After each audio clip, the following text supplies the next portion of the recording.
expenditure method है ना. Today again a new video with a new topic which is measurement of national income through expenditure method. ये क्या है ध्यान से समझना. हम लोग जो खर्च करते हैं ना बस कुछ नहीं, उस सारे खर्च को जोड़ दो, वही तो हो गया तुम्हारा इनकम. फॉर एग्जाम्पल से समझते हैं. तुम्हारे पॉकेट में 100 रुपया है. 100 रुपया को तुमने 5 डिवाइड में खर्च किया, 20-20 रुपए करके. अब कोई तुमको पूछ लेगा तुम्हें 20 रुपए करके 5 बार खर्च किया है, बताओ तुम्हारे पॉकेट में कितना था. बोलोगे 20 into 5 सर 100 रुपए थे, वही तुम्हारा इनकम था. That's it. यहीं पे खत्म है नेशनल इनकम का एक्सपेंडिचर मेथड. मतलब अगर एक्सपेंडिचर मेथड को बनाना है तो एक्सपेंडिचर मेथड क्या बोलती है ये समझना. Expenditure method is the method which incurs या which compute all the final expenditure or overall expenditure of a nation in market price during a accounting year. जल्दी से देखो, expenditure method is a method which measures the final expenditure or overall expenditure. मतलब किसी भी देश का जो final expenditure है या पूरी जो खर्च है उसको एट मार्केट प्राइस में मेजर करते हैं during an accounting year. National income तो एक साल का ही होता है. This method is also known as income disposable method. Income dispose का मतलब क्या होता है, इनकम जो है उसको डिस्पोज कर दिए मतलब खर्च कर दिए. या consumption and investment method. Consumption क्या होता है, इनडायरेक्टली एक्सपेंडिचर है, तो कंजम्पशन एंड इन्वेस्टमेंट मेथड भी बोलते हैं. अब पूरा एक्सपेंडिचर मेथड 3 स्टेप में बनता है. वो 3 स्टेप क्या है देखना समझना. ये 3 स्टेप्स हैं. सबसे पहले तुम्हें फाइंड आउट करना पड़ेगा कौन कौन से इकोनॉमिक यूनिट्स है जहां पे खर्च होती हैं. Step 2 classification of final expenditure. Step 3 net export. तो पहला स्टेप बात करते हैं स्टेप 1. स्टेप 1 में कौन कौन से यूनिट्स आते हैं ये समझना. अब यूनिट्स कितने टाइप के होते हैं, जो टोटल ओवर अल्टीमेटली तो फाइनल एक्सपेंडिचर निकालना है तो सारे यूनिट्स के खर्च को जोड़ो. तो कौन कौन सा यूनिट्स होता है, सबसे फर्स्ट होता है हाउस होल्ड सेक्टर. हमारे तुम्हारे खर्चे हाउस होल्ड यूनिट के खर्चे हो गए. नंबर 2 गवर्नमेंट भी कुछ खर्च करती है तो गवर्नमेंट यूनिट. गवर्नमेंट छोड़ो, हमारा तुम्हारा खर्च छोड़ो, और एक सेक्टर है जो खर्च करती है, वो क्या है सर, वो प्रोड्यूसर सेक्टर है या प्रोड्यूसिंग यूनिट है. प्रोड्यूसर या प्रोड्यूसिंग यूनिट. और last rest of the world. तो इतने सारे हमारे स्टेप 1 में आएंगे. इकोनॉमिक यूनिट सबसे पहले हमें फाइंड आउट करना पड़ेगा. तो ये 4 यूनिट्स होते हैं जहां पे खर्च एक्चुअल में डिराइव होते हैं. क्लियर है. स्टेप 2 की बात करते हैं, classification of final expenditure. Final expenditure जब भी तुम बात करो एक्सपेंडिचर मेथड में तो यहां पे लिखा गया है मार्केट प्राइस. मतलब सबसे पहले डोमेस्टिक प्रोडक्ट को जोड़ो तो उसे हम लोग क्या बोलते हैं, gross domestic product at market price. मतलब फाइनल एक्सपेंडिचर जो भी होगा वो gross domestic product at GDP MP होगा. पहले हम लोग खर्च को एडजस्ट कर लेते हैं, ठीक है, समझना ध्यान से. स्टेप 1 में हम लोगों ने क्या किया, आइडेंटिफाई इकोनॉमिक यूनिट. उसके बाद क्या करेंगे, हम लोग खर्च करते हैं, बताया ना, ओवरऑल एक्सपेंडिचर करते हैं कोई भी नेशन में, तो खोज लो कि कहां कहां पे हम लोग खर्च करते हैं. तो उसी को हम लोग बोलते हैं क्लासिफिकेशन ऑफ फाइनल एक्सपेंडिचर, जिसे हम लोग एक्सपेंडिचर मेथड में क्या डिनोट करते हैं sir, gross domestic product at market price. बस यही है कंपोनेंट और क्लासिफिकेशन ऑफ फाइनल एक्सपेंडिचर. तो फाइनल एक्सपेंडिचर जो हम लोग का ओवरऑल एक्सपेंडिचर है वो हम लोग कहां कहां पे करते हैं, मेरे साथ साथ बोलना. सबसे पहले हम लोग खाना खाते हैं तो उसे क्या बोलते हैं, कंजम्पशन एक्सपेंडिचर. नंबर 2 सिर्फ खाना खाने से काम नहीं चलेगा सर, हमें कुछ इन्वेस्टमेंट भी करनी पड़ती है. तो नेक्स्ट खर्च क्या होता है, हम लोग उसे क्या बोलते हैं, कैपिटल फॉर्मेशन. उसके बाद कुछ एक्सपोर्ट इंपोर्ट में भी हमें खर्च करना पड़ता है. तो ये 3 जब मिल जाते हैं तो बनता है फाइनल एक्सपेंडिचर.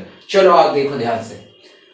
सबसे पहले मैंने क्या कहा सर, हम लोग खाना खाते हैं तो फाइनल कंजम्पशन एक्सपेंडिचर. तो कंजम्पशन एक्सपेंडिचर हो गया.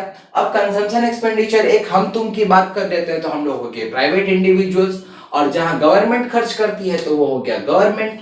तो क्या है, फाइनल कंजम्पशन एक्सपेंडिचर 2 पार्ट में बढ़ता है. एक हो गया final private final consumption expenditure और दूसरा गवर्नमेंट फाइनल कंजम्पशन एक्सपेंडिचर. ये दोनों एक्सपेंडिचर होते हैं, एक गवर्नमेंट करती है जिसे हम लोग गवर्नमेंट फाइनल कंजम्पशन, और एक प्राइवेट जो हम तुम करते हैं उसे हम लोग बोलते हैं private final consumption expenditure.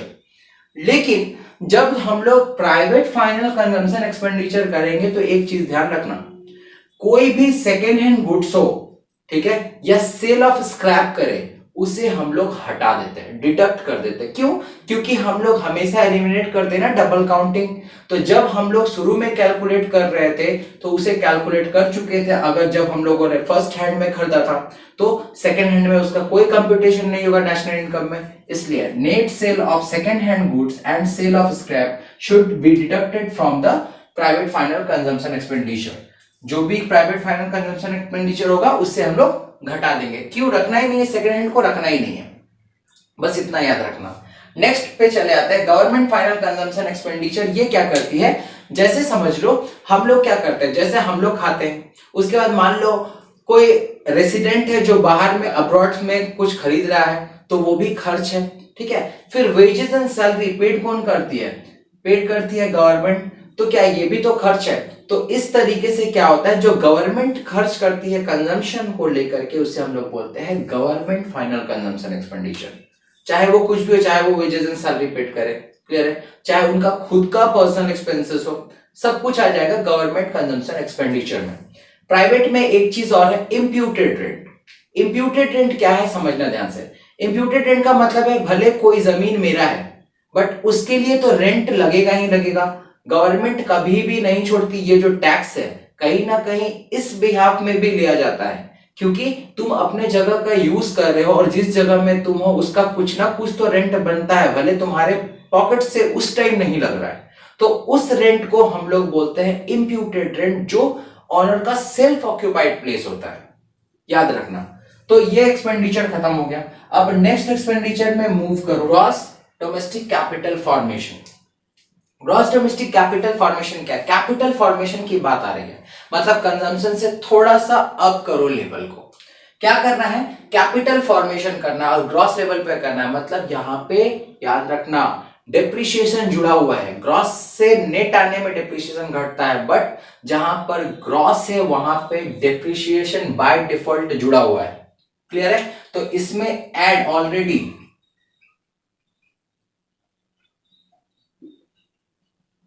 Depreciation already add है। अगर ये नेट वैल्यू में रहा तो ऐड कर देना, हम लोगों को काम है ऐड कर दो डेप्रिसिएशन को, अगर वो नेट डोमेस्टिक कैपिटल फॉर्मेशन रहा तो आ जाओ। इसके तीन पार्ट होते हैं। Number 1 gross fixed capital formation. Gross fixed capital formation मतलब अब इसमें कौन कौन से खर्च होते हैं?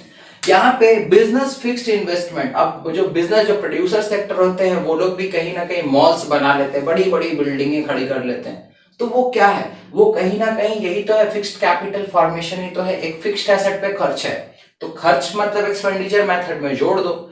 नेक्स्ट गवर्नमेंट फिक्स्ड इन्वेस्टमेंट, बड़ा बड़ा डैम्स बना देता है, रोडवेज बना देती है, सुलभ शौचालय बना देती है, बड़ा बड़ा कंस्ट्रक्शन है गवर्नमेंट जो खर्च करती है, तो वो भी तो कहीं ना कहीं फिक्स्ड कैपिटल फॉर्मेशन है, तो ये खर्च इसमें इंक्लूड होगा। नेक्स्ट जो खर्च की बात करते हैं, इन्वेस्टमेंट ऑन रेसिडेंशियल कंस्ट्रक्शन।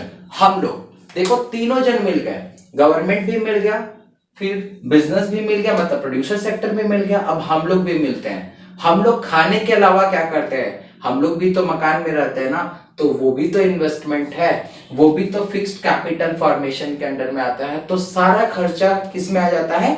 इसमें ग्रॉस फिक्स्ड कैपिटल फॉर्मेशन, मतलब बाय डिफॉल्ट डेप्रिसिएशन इंक्लूडेड है। अगर वो नेट में रहे तो डेप्रिसिएशन इंक्लूड करोगे। Am I clear? हाँ जी सर। नेक्स्ट में चले आओ, changes in stock. Producer sector की बात कर रही है डायरेक्टली, तो प्रोड्यूसर सेक्टर का कुछ क्लोजिंग स्टॉक होता है और कुछ ओपनिंग स्टॉक होता है। तो क्लोजिंग स्टॉक से ओपनिंग स्टॉक को माइनस कर दो, सिंपल पता चल जाएगा उसका खर्च कितना हो गया। तो यह चेंज इन स्टॉक को हम लोग इस तरीके से निकालेंगे। फाइनली जो खर्च करते हैं बहुत, जो मम्मी अरे शादी करनी है ज्वेलरी लेकर के रखो, तो ये सब क्या है? ये सब कहीं ना कहीं खर्च है। खर्च तो है लेकिन किसमें? Net acquisition of valuable. तुमने एक वैल्यूएबल जैसे गोल्ड, सिल्वर, ऑर्नामेंट्स, डायमंड्स, जो भी जिसमें तुमने खर्च किया, भाई खर्च तो तुमने किया है ना, तो क्या है, तुमने एक वैल्यूएबल को एक्वायर किया है, तो ये भी एक्सपेंडिचर मेथड में चलाएगा। मतलब अदर देन कंजम्पशन एक्सपेंडिचर, खाने के अलावा तुमने ये सब में भी इन्वेस्ट करके रखा, ये एक फिक्स्ड एसेट है तुम्हारा, तो ये एक्सपेंडिचर भी है। तो इस तरीके से ये तीन मर्ज होंगे तो बन जाएगा ग्रॉस डोमेस्टिक कैपिटल फॉर्मेशन। और लास्ट बात कर लेते हैं नेट एक्सपोर्ट की। तो नेट एक्सपोर्ट कैसे निकलेगा, एक्सपोर्ट से इंपोर्ट को माइनस कर दो, नेट एक्सपोर्ट तुम्हारा निकल जाएगा, जो यहां पे देखो स्टेप 3 भी है। तो क्लियर है, ये 3 स्टेप पे हमारा एक्सपेंडिचर मेथड पूरा कंप्लीट है। चलो न्यूमेरिकल से समझते हैं। क्वेश्चन जल्दी से देखो, कौन सा मेथड है सर, एक्सपेंडिचर मेथड। क्या फाइंड आउट करना होगा हम लोगों को, सबसे पहले जीडीपी एट मार्केट प्राइस। सबसे पहले क्या खर्च देखेंगे, सबसे पहले सर कंजम्पशन एक्सपेंडिचर देखिए।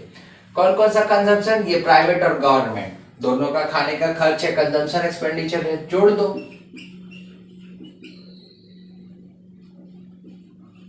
क्लियर है। नेक्स्ट क्या करेंगे, खाने के अलावा gross domestic capital formation, capital formation करना था, कौन सा होगा देखो, ग्रॉस फिक्स्ड कैपिटल फॉर्मेशन है, चलेगा ये। प्लस क्या करना है, plus sir changes in stock करना था, प्रोड्यूसर सेक्टर वाली बात है, तो changes in stock, increase in stock है, प्लस 400।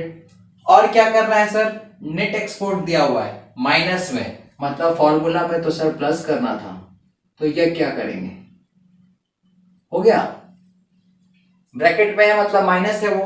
तो इस तरीके से कैलकुलेट करोगे तो तुम्हारा कितना हो जाएगा, वो हो जाएगा 16,000, क्योंकि ये करोड़ में है तो 16,000 करोड़। जीडीपी एमपी तो हमारा फाइंड आउट हो गया 16,000 करोड़। हमें आना कहां पे है, हमें आना है एनएनपी एफसी में। क्लियर है। तो ग्रॉस से नेट में आने के लिए क्या करना पड़ेगा, ग्रॉस से नेट में आने के लिए हमें से डिप्रिसिएशन को माइनस करना पड़ता है। अगर ये नेट फिगर रहता, मैंने बताया था ना, अगर ये नेट होता तो तुम डिप्रिसिएशन को जोड़ करके ग्रॉस में पहले कंप्यूट करोगे, क्योंकि हमें लाना है जीडीपी एट एमपी। तो नेट अगर रहेगा तो डिप्रिसिएशन जोड़ेंगे, बट यहाँ पे ऑलरेडी ग्रॉस डोमेस्टिक प्रोडक्ट है, मतलब डिप्रिसिएशन बाय डिफॉल्ट इंक्लूडेड है। तो ग्रॉस से नेट आने के लिए डिप्रिसिएशन घटता है। तो क्या करेंगे, हमारे पास क्या है, ऑलरेडी हम लोगों ने क्या फाइंड आउट किया हुआ है, GDP at MP find out की हुई है। तो हमें क्या करना है, ग्रॉस से नेट में जाना है, ग्रॉस से नेट में जाना है। क्या करोगे, लेस डिप्रिसिएशन, डिप्रिसिएशन मतलब consumption of fixed capital. Clear है। जीडीपी कितना है 16,000 माइनस क्या करोगे 1,000। एक क्लियर हो गया। डोमेस्टिक से नेशनल में आना है, क्या करना है, डोमेस्टिक से नेशनल में आने के लिए क्या करते हैं, प्लस एनएफआईए करते हैं, net factor income from abroad, जो तुम्हारा ऑलरेडी गिवन है 4,000, तो प्लस एनएफआईए। अब आई क्लियर हो गया। प्रोडक्ट में सेम रहता है, मार्केट प्राइस से फैक्टर कॉस्ट में जाना है। क्या करोगे, मार्केट प्राइस से फैक्टर कॉस्ट जाने के लिए यहां से यहां आने के लिए क्या करोगे, minus NIT, net indirect tax. तो तुम देखो यहां पे है तुम्हारा नेट इनडायरेक्ट टैक्स, है इनडायरेक्ट टैक्स, नेट इनडायरेक्ट से कोई सब्सिडीज है, बिल्कुल है। इनडायरेक्ट टैक्स से सब्सिडीज माइनस करो, नेट इनडायरेक्ट टैक्स एनआईटी निकालने के लिए indirect tax minus subsidies 1600 minus 200। तो ये एनआईटी यहां पे चला आएगा। क्या करेंगे, प्लस ना माइनस, एमपी से एफसी जाना है सर, माइनस,